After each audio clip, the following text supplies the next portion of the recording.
Tired of the endless remote control hunt? Let's dive into incredibly simple ways to power on and off your Roku TV without the remote. First, locate the power button. Most Roku TVs, particularly older models, have a physical power button directly on the TV itself. The power button can typically be located on the bottom, side, or sometimes even on the back of the TV. Just give it a firm push, and your TV should spring to life, or, if it's on, turn it off with the same button. But what if that power button is hard to reach, or maybe doesn't exist on your TV?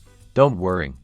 There is an alternative to that. The Roku mobile app is a powerful tool in your pocket. Make sure your phone and your Roku TV are connected to the same Wi-Fi network. Open the Roku app, then tap the remote icon at the bottom. This is your digital remote. Select your Roku TV. If you have more than one device, you'll see familiar control buttons. Locate the power button. It will be very visible on the screen, and simply tap to turn your TV on or off. Super convenient. So there you have it, 2 easy ways to control your Roku TV without the remote. Now you're ready to say goodbye to remote control woes and hello to effortless entertainment. Like and subscribe for more helpful Roku tips.